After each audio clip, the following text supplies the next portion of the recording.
Hello dear student, class 11th की इस latest video में आप सबका बहुत बहुत स्वागत है। तो डियर स्टूडेंट, आज की जो वीडियो है, आज की वीडियो में हम पढ़ेंगे व्रांस्टेड तथा लॉरी का अम्ल क्षार सिद्धांत। जी हाँ दोस्तों, व्रांस्टेड और लॉरी, व्रांस्टेड और जो लॉरी हैं, ये दो वैज्ञानिक थे। इन दो वैज्ञानिकों ने अम्ल एवं क्षार से संबंधित, इनकी परिभाषा से संबंधित एक सिद्धांत दिया है ना। उस सिद्धांत को आज की वीडियो में कवर करेंगे। इसके बाद संयुग्मी अम्ल क्या होता है, संयुग्मी क्षार क्या होता है, इनके बारे में बात करेंगे। इसके बाद लुईस अम्ल और लुईस क्षार, लुईस नामक वैज्ञानिक ने अम्ल और क्षार की क्या परिभाषा दी, इसके बारे में आज की वीडियो में बात करेंगे। तो ये सब हम पढ़ने वाले हैं बहुत अच्छे तरीके से एंड मस्त तरीके से। तो वीडियो को आपको अच्छे से देखना है, दिल से देखना है, और वीडियो को मेरे भाई आप सभी लोग लाइक कर दो, ठीक है, क्योंकि वीडियो में बहुत मजा आने वाला है और आपको अच्छे से समझते हुए देखना है, ठीक है। तो व्रांस्टेड और लॉरी, वैसे मेरे भाई हमें पता है जो अम्ल होता है, जो क्या होता है, अम्ल होता है, हम पता है अम्ल का मतलब होता है जो H+ दान करता है। जो अम्ल है उसकी परिभाषा हमें पता है, जो H+ दान करता है वो क्या होता है, अम्ल। और जो क्षार होता है, इस क्षार का मतलब है जो OH- दान करे, जो OH- दान करे वो क्षार, और जो H+ दान करे वो होता है अम्ल। ये हमें पता है, ये हमें पता है। और व्रांस्टेड और जो लॉरी वैज्ञानिक हैं, इन्होंने अम्ल एवं क्षार की जो परिभाषा है वो अलग तरीके से दी। इन्होंने अपने अनुसार अम्ल और क्षार जो है अपने अनुसार इन्होंने परिभाषा दी। तो क्या परिभाषा दी उसको हम समझेंगे। तो सबसे पहले मेरे भाई ये जो व्रांस्टेड और लॉरी नामक वैज्ञानिक है, इनने अपना सिद्धांत कब दिया उस पर हम बात कर लें। तो मेरे भाई जो व्रांस्टेड और लॉरी जो महोदय थे, इन्होंने सन 1913 में, कब दिया, सन 1913 में अम्ल एवं क्षार के लिए एक परिभाषा दी, एक परिभाषा दी। इन्होंने अपने तरीके से अम्ल और क्षार की परिभाषा दी, है ना। और परिभाषा दी, इसे ही हम बोलते हैं व्रांस्टेड और लॉरी का नियम या सिद्धांत, या फिर प्रोटॉन विनिमय सिद्धांत। ये प्रोटॉन विनिमय सिद्धांत कहां से आया, कैसे आया, इस चीज पे हम बात करेंगे। तो अभी तो हमें सिर्फ इतना पता है कि व्रांस्टेड और लॉरी ने 1913 में अपना सिद्धांत दिया, अपनी 1913 में अम्ल और क्षार की परिभाषा दी, बट क्या परिभाषा दी वो नहीं पता, तो उसको हम समझ लेते हैं। मेरे भाई इन्होंने अपनी परिभाषा में ये कहा कि जो आपका अम्ल होता है, अम्ल मतलब जो एसिड होता है, अम्ल होता है, वह पदार्थ होता है जो प्रोटॉन, अब ये प्रोटॉन क्या है, तो मेरे भाई जो प्रोटॉन है वो आपका H+ होता है। H+ का मतलब क्या होता है, प्रोटॉन होता है। क्या होता है, प्रोटॉन। तो अम्ल वह पदार्थ होता है जो प्रोटॉन का क्या करे, दान करे। कौन क्या करे, दान। जो प्रोटॉन का दान कर रहा है, H+ का दान कर रहा है, वो आपका अम्ल होगा। वो क्या होगा, अम्ल होगा। आज से आप हमारे अनुसार ये परिभाषा याद करना, ये व्रांस्टेड और लॉरी ने कहा था। और आगे उन्होंने कहा कि जो क्षार है मेरे भाई, क्षार वह पदार्थ होगा, वह पदार्थ होता है जो प्रोटॉन मतलब H+ ग्रहण करता है। समझ गए ना। अम्ल वो होगा जो H+ दान करे, प्रोटॉन दान करे, और क्षार वह होगा जो प्रोटॉन ग्रहण करे, H+ ग्रहण करे। ये तो हम समझ गए। अब हम इसके डायरेक्ट एग्जाम्पल पे पहुंचते हैं। किस पे, एग्जाम्पल पे। मेरे भाई मैंने लिख दिया यहां पर HCl, ये जो आपका एग्जाम्पल नंबर 1 है, एग्जाम्पल नंबर 1 मैंने लिख दिया यहां पर HCl, और यहां पर मैंने लिख दिया H2O। क्या लिख दिया, H2O, ठीक है। HCl और यहां पर मैंने लिख दिया H2O, है ना। तो आपको मेरे भाई पता है जो HCl है, ये जो आपका HCl है, इसका वियोजन कैसे होता है, H+ में और Cl- में होता है।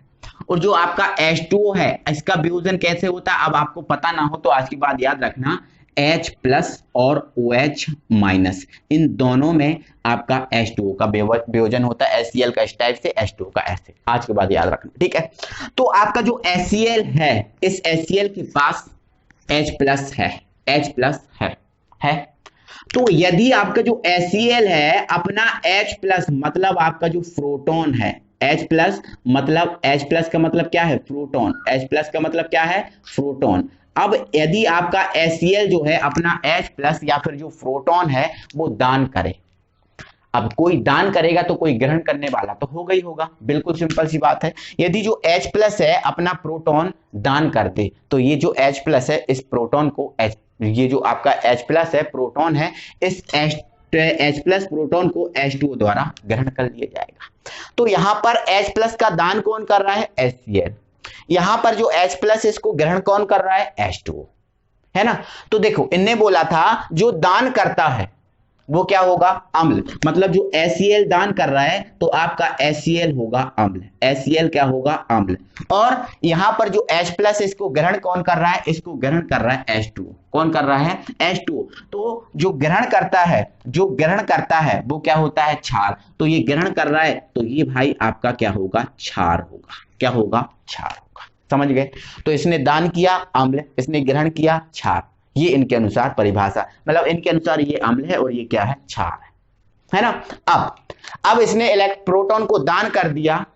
देखो ये टूटता H+ में, Cl- में, तो H+ को दान कर दिया तो क्या बचा? Cl- बचा, केवल H तो गया, Cl- बचा। तो ये दान करने के बाद बना है Cl-, इस टाइप से बचा है। और इसने क्या किया? इसको ग्रहण कर लिया तो इसके पास 2 H तो पहले थे, अब कितने H हो गए? अब हो गए इसके पास 3 H। कितने H हो गए? 3 H। और आपका ये रहा O, ये रहा आपका O, है ना। अब जो आपका इस पे जो प्लस लगा था, इस पे जो प्लस लगा था वो प्लस आ जाएगा O पर। किस पर आ जाएगा? O पर, क्योंकि यहां पर जो O है इसकी जो ऑक्सीकरण अवस्था है वो चेंज हो जाएगी। अब ऑक्सीकरण अवस्था जो O की होगी वो 3 होगी। कितनी होगी? 3। समझो आप, जैसे आपका O, अभी O के पास कितने इलेक्ट्रॉन है? अभी O के पास कितने इलेक्ट्रॉन है? 8 है ना। तो पहली कक्षा में 2 इलेक्ट्रॉन, दूसरी कक्षा में 6 इलेक्ट्रॉन। तो इसकी संयोजकता भी कितनी है?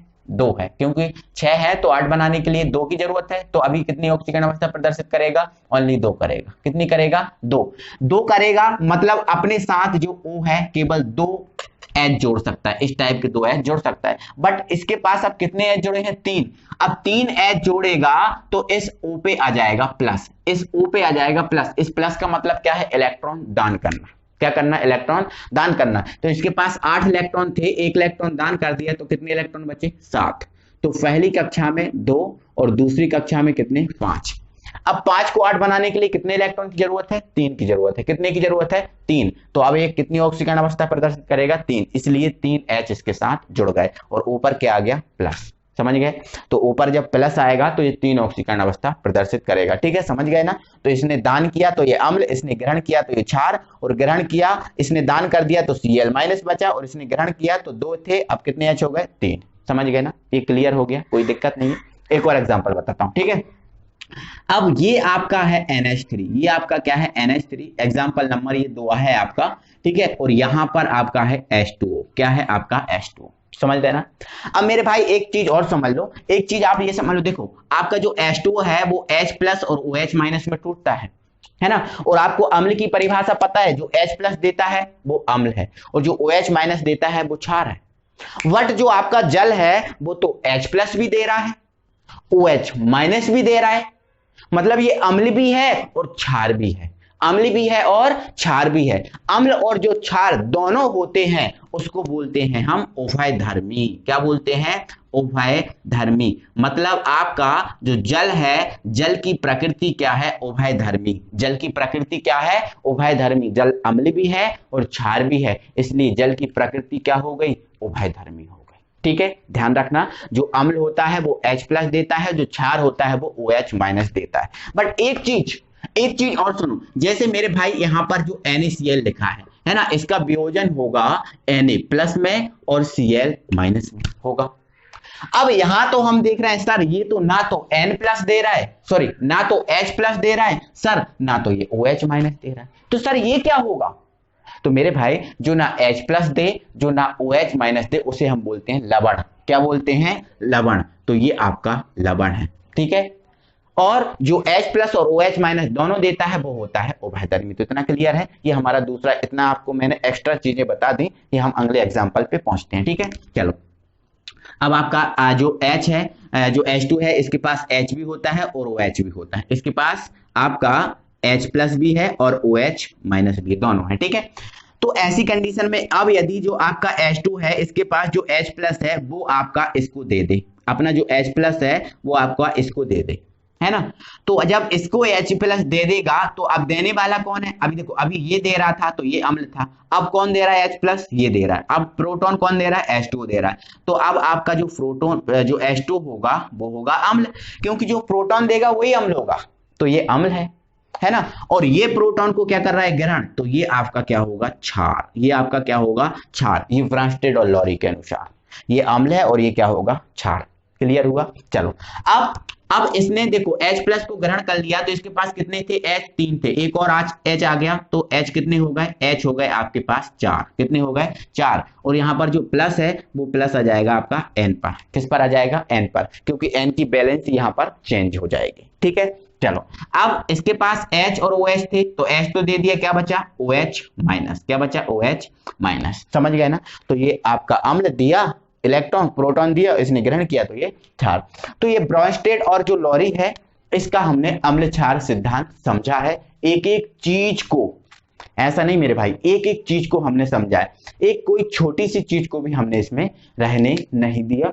तो आई होप कि आपको ये समझ में आ गया होगा ब्रॉन्स्टेड और लॉरी महोदय का अम्ल क्षार सिद्धांत। ठीक है। अब हम इसी चीज को आगे बढ़ाते हैं और हम पढ़ते हैं संयुग्मी अम्ल और संयुग्मी क्षार। मैं यहां पर आपको बताता हूं, यहां पर बताता हूं मैं संयुग्मी अम्ल, संयुग्मी अम्ल, ये डाल दी हेडिंग मैंने, संयुग्मी अम्ल, संयुग्मी अम्ल, है ना। और यहीं पर मैं बता दूंगा संयुग्मी क्षार, संयुग्मी अम्ल, और यहीं पर मैं बता दूंगा संयुग्मी क्षार। इन दोनों को अच्छे से मैं समझा दूंगा। ठीक है, टेंशन मत लेना बिल्कुल मेरे भाई। देखो समझो, अब इसने प्रोटॉन दान किया, इसने प्रोटॉन दान किया और प्रोटॉन दान किया इसको, तो प्रोटॉन दान करने के बाद, प्रोटॉन दान करने के बाद इसने जब प्रोटॉन का दान कर दिया तो ये कैसा बचा। अब जब प्रोटॉन H प्लस दान कर दिया तो कैसा बचा, केवल Cl बचा, मतलब आपका ये ऐसा बचा, ऐसा बचा। ठीक है। और इस महोदय, और मेरे भाई जब ये महोदय प्रोटॉन ग्रहण करेगा, ये महोदय प्रोटॉन ग्रहण करेगा तो ऐसा बन जाएगा, समझ गए। तो इसने प्रोटॉन दान किया तो ऐसा बना, इसने प्रोटॉन ग्रहण किया तो ऐसा बना।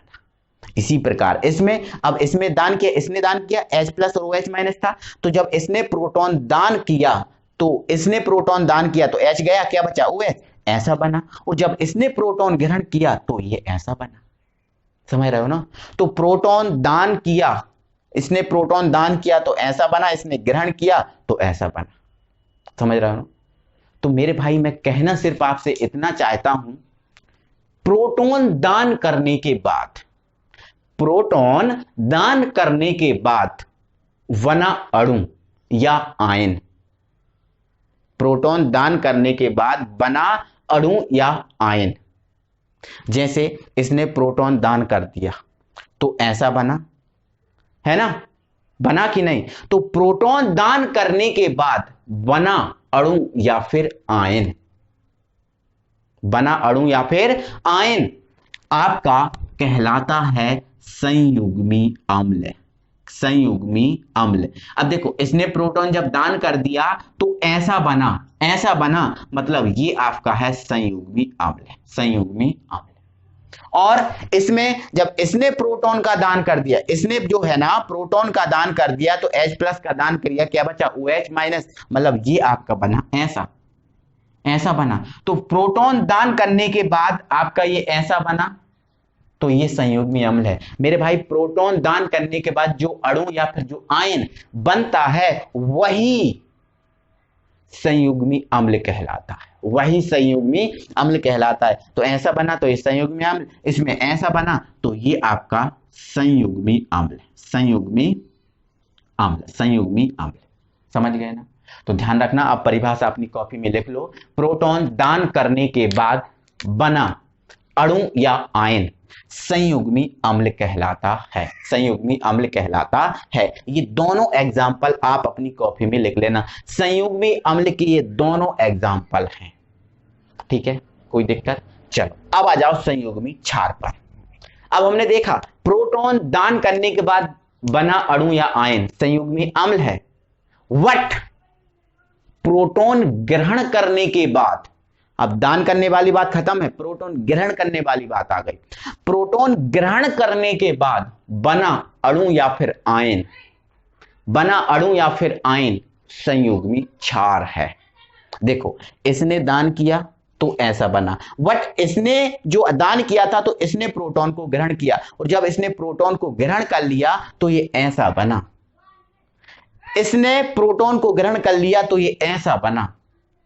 तो प्रोटॉन ग्रहण करने के बाद जो अणु या आयन बनता है वो हमारा होता है संयुग्मी क्षार, संयुग्मी क्षार। तो प्रोटॉन ग्रहण करने के बाद ये ऐसा बना तो ये आपका होगा संयुग्मी क्षार, संयुग्मी क्षार।